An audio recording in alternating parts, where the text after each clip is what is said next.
Nah, terjadilah diskusi di antara para sahabat Nabi pada waktu itu. Siapakah yang akan memimpin pasukan kaum muslimin? Yang kalau ditotalkan belakangan nanti ya, tidak lebih dari 41.000 orang saja. Jadi 41.000 melawan 200.000. Ya. Siapakah yang akan berangkat ke medan Qadisiyah? Yang kemudian perang ini kenal dengan perang Qadisiyah. Dan memimpin kaum muslimin. Maka bermunculanlah kandidat sifulan. Akhirnya ya, mereka sepakat untuk ya, mengangkat sebagai panglima orang yang mereka kenal dengan Asadun fil Firash.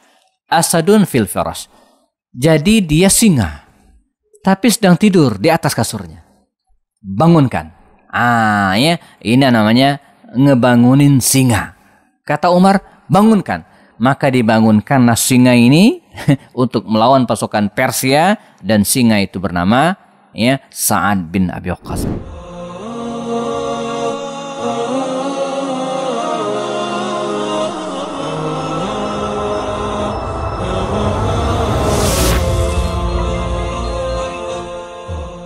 Assalamualaikum warahmatullahi wabarakatuh. Alhamdulillahi rabbil alamin. Wa bihi nasta'in ala umur dunya waddin. Asyhadu an la ilaha illallah, asyhadu anna Muhammadan abduhu wa rasuluhu la nabiyya ba'da. Kita masih di program belajar sirat nabawiyah, belajar sejarah hidup Nabi dan para sahabat melalui video-video pendek bersama saya Happy Andi Bastani.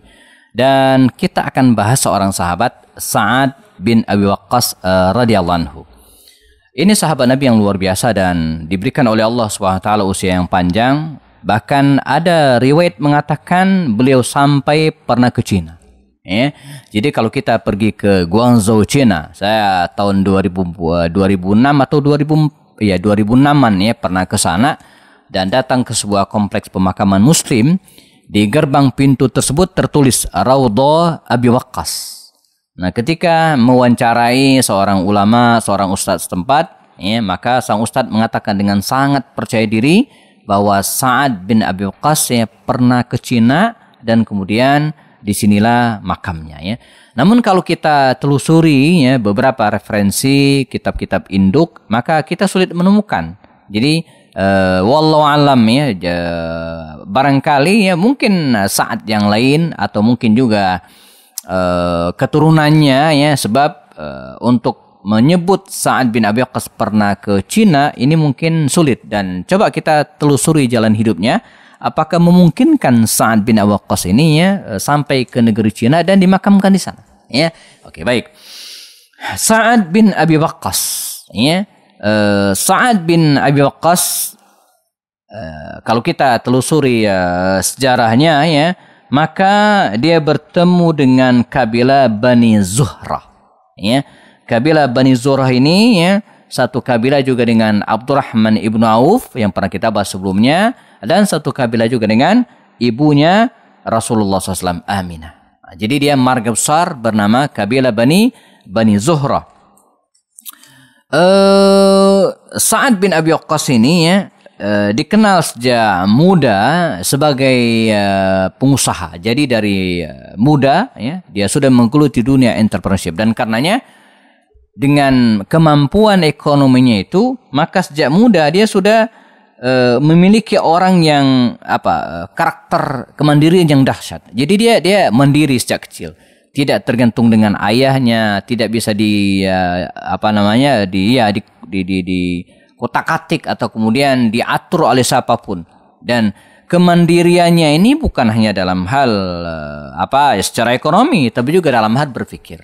Nah, untuk itu ketika dia diajak ya, oleh Abu Bakar Siddiq dan yang lain untuk memeluk Islam, maka dia memeluk Islam dengan segera.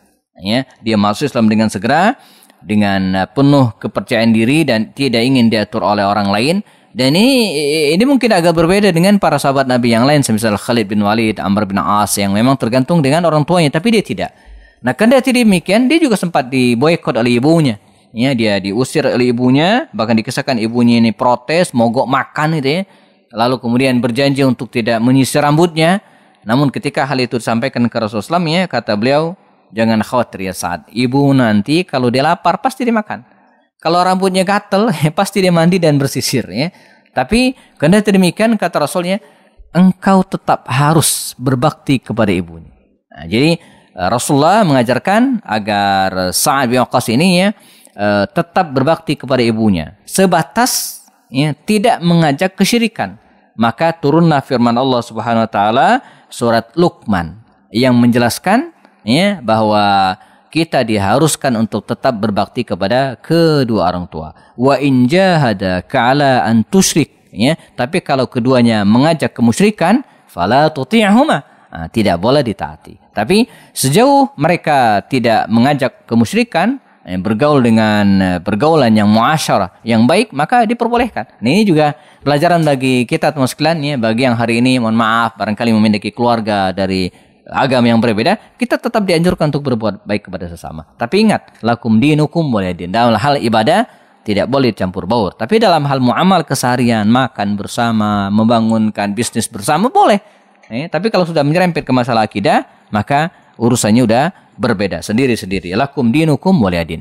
Baik.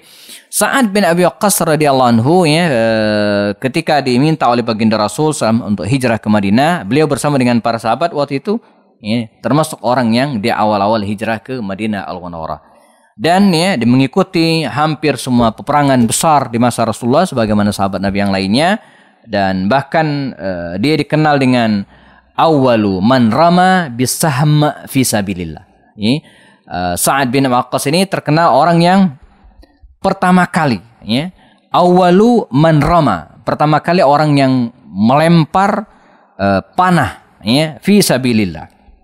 Jadi dia jago memanah. Hal ini tercermin pada kisah perang Uhud. Ya, ketika kaum muslimin terlibat dalam perang Uhud, lalu kemudian Sa'ad bin Waqqas waktu itu paling dekat di antara sekian banyak para sahabat Nabi, dan Nabi dalam keadaan kritis. Ya, gigi beliau patah, beliau tersandarkan di gunung Uhud tersebut. Para sahabat Nabi segera berbagi tugas. Ya. Abu Bakar menyelamatkan Rasulullah bersama dengan Abu Ubaidah bin Jarrah. Talha bin Ubaidillah juga membentengi Rasulullah. Nah, apa yang dilakukan oleh Sa'ad bin Waqqas? Beliau dengan menggunakan kemampuan memanahnya, ya, dia menembak dengan anak panahnya setiap orang yang ingin menuju ke mereka, dan dia mengatakan, demi Allah, tidak ada satupun anak panah yang meleset dari sasarannya. Jadi awwalu man rama bisam, orang yang pertama kali melempar dengan anak panah fi sabilillah. Jadi ini Sa'ad bin Waqqas. Dan Sa'ad bin Waqqas juga ya, terus mengikuti peristiwa besar bersama Rasulullah ya, sampai kemudian Nabi meninggal dunia. Dan ketika Nabi wafat ya, dia bersama dengan menyertai Abu Bakar Siddiq dan menyertai Umar bin Khattab radhiyallahu anhu. Nah, pada masa pemerintahan Umar bin Khattab ini ada peristiwa yang menarik.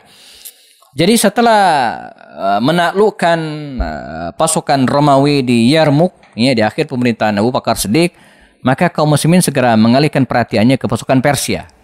Dan saat itu mereka menghadapi tantangan yang sangat besar ya, di mana pasukan Persia yang jumlahnya waktu itu sangat besar ya, ada mengatakan sampai 200.000 tentara ya, 200.000 tentara mereka siapkan untuk melawan kaum muslimin. Nah, terjadilah diskusi di antara para sahabat Nabi pada waktu itu. Siapakah yang akan memimpin pasukan kaum muslimin? Yang kalau ditotalkan belakangan nanti ya, tidak lebih dari 41.000 orang saja. Jadi 41.000 melawan 200.000. Ya. Siapakah yang akan berangkat ke medan Qadisiyah? Yang kemudian perang ini dikenal dengan perang Qadisiyah. Dan memimpin kaum muslimin. Maka bermunculanlah kandidat sifulan. Akhirnya ya, mereka sepakat untuk ya, mengangkat sebagai panglima orang yang mereka kenal dengan Asadun fil Firash. Asadun fil Firash.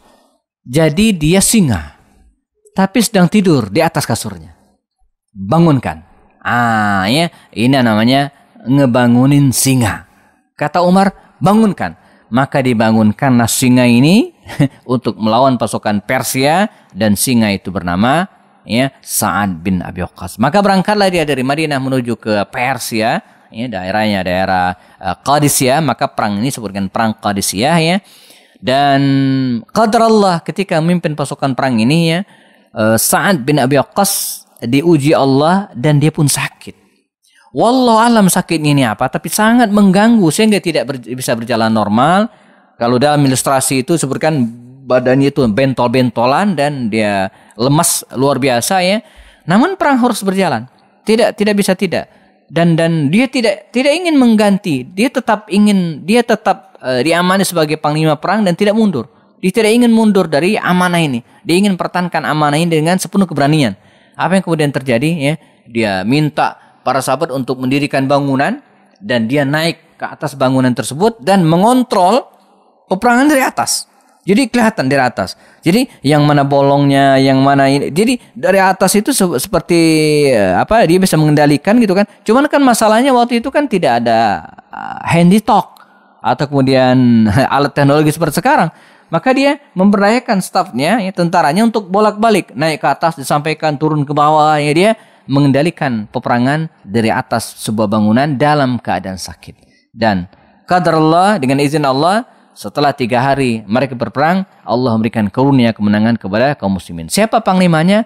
Sa'ad bin Abi Waqqas radhiyallahu anhu. Ya. Nah, ini sebuah peristiwa bersejarah. Ya. Selain perang Yarmuk, kita juga mengenal perang Qadisiyah melawan pasukan Persia yang dipimpin oleh Sa'ad bin Abi Waqqas. Nah, setelah menaklukkan kaum muslim, orang-orang Persia ya, ke kota tersebut, ya, di negeri tersebut, maka kaum muslimin segera menaklukkan wilayah-wilayah tersebut dan tibalah mereka sebuah tempat namanya kota Madain. Inilah simbol dari kekuasaan Persia. Mereka masuk ke kota tersebut yang terletak di tidak jauh dari sungai Tigris yang mereka seberangi, ya, sekitar 20-30 kilo dari kota Baghdad kalau kita lihat hari ini ya. Dan akhirnya Madain, ibu kota Persia, jatuh ke tangan kaum muslimin. Panglimanya adalah Sa'ad bin Abi Waqqas. Ya, itulah akhir dari sejarah kerajaan Persia. Nah, selanjutnya ketika Umar bin Khattab radhiyallahu anhu meninggal dunia, dia meninggal dunia, dan kita sempat ceritakan bagaimana peralihan kekuasaan tersebut, di mana Umar tidak memilih seorang pun tapi membentuk tim formatur, dan di antara tim itu adalah Sa'ad bin Abi Waqqas. Ya, keenam orang yang dipilih Umar ini ya, akhirnya memilih Utsman bin Affan sebagai khalifah pengganti Umar bin Khattab. Ketika terjadi kecamuk, ya, perang saudara, ini tragedi, baik tragedi Jamal ataupun tragedi Siffin, Sa'ad bin Abi Waqqas tidak ikut campur. Ya, dia lebih banyak menghabiskan waktunya di sebuah tempat namanya Al-Aqiq, ya, sekitar 10 kilo, ya, 10 mil dari kota Madinah Al-Munawwarah. Nah, dia membuat bangunan di situ, ya, dan menghabiskan masa pensiunnya, terutama setelah Khalifah Ali bin Abi Thalib terbunuh.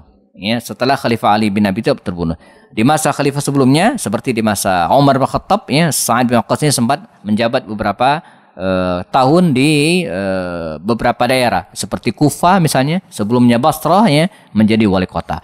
Nah, Sa'ad bin Waqqas menghabiskan waktunya di Al-Aqi ini, dan kalau kita rujuk buku-buku induk, ya, maka akan disebutkan dia mendiami tempat ini dan tidak kemana-mana, ya, karena sudah lanjut usia sampai usia 50 tahunan.